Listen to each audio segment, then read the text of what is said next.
Hello, players, and welcome back to the Game of Life with your friend, Satoshi Nakamoto, the creator of Bitcoin, also known as Neil Fox. And with me, as always, is my partner in love and my partner in life, Link the Labrador. Link Labrador, welcome to the program. Oh, welcome. And today we will be diving into what is a simulation. I have my theories, he has his theories. Now, let's dive right into the news. The reason why we are talking about this topic is because there are many people in our lives.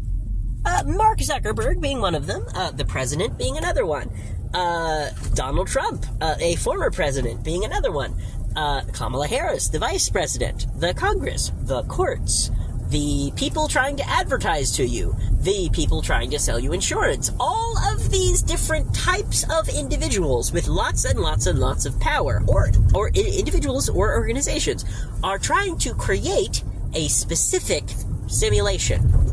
But to be able to understand why and how and why that works and how it works, you first need to be able to understand what a simulation is. So, we are going to describe what a simulation is using an intuitive language first. My wonderful, wonderful partner, Link the Labrador, is absolutely incredible at coming up with intuitive descriptions of things. So, Link Labrador, tell us and tell the listeners why and how and what a simulation is. Give us your intuitive definition, and then I will give my analytical definition. My intuitive definition of what is a simulation? A simulation is a multitude of factors. 1, societal. 2, economic. 3, physical. 4, peer pressure. 5, and the 5th is probably the more iffy of them, is how you conduct yourself within the world itself. If you conduct yourself like a homeless bum, and people say, oh, well, that job isn't good enough for me, well, they live in a different simulation than another. I experienced many of that when I was on jury duty and got to speak with people in the real world. Weirdly enough, I ran across people that were working at jewelry stores or this or that, saying, oh, $12 an hour isn't enough for me. I make $18 an hour. I'm better than you. Well, they live in a different simulation, but they still live in the same simulation. Weirdly enough. And yes, you are speaking in a way that is going to be very familiar to our listeners. But for anyone just jumping into the podcast or to the radio program in this episode, they are going to be a bit confused by what you're saying. So let me define simulation as it is defined by the culture. Okay? Step 1. All right? Step 1 is define the dictionary definition. Okay? So a simulation is not defined as a computer. That's what most people think a simulation is, but that is not what the word means. The word means anything that is a false reality.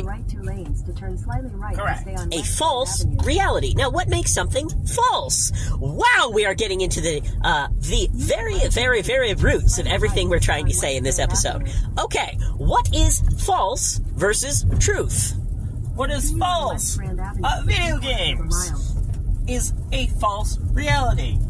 That's a good example of a simulation. So another type of simulation would be something like a resort.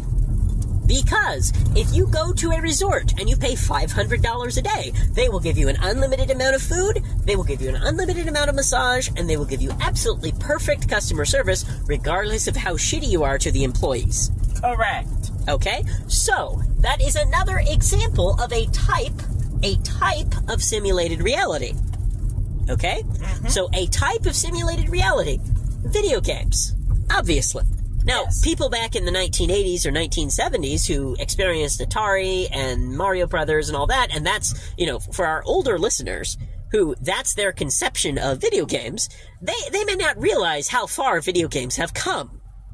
Correct. When I speak to my grandparents or even my parents about the idea that you can put on a virtual reality headset, oh, there's another important word for our simulation, virtual reality. It fills your entire vision. You cannot see, you cannot hear, you cannot even speak outside of the simulation.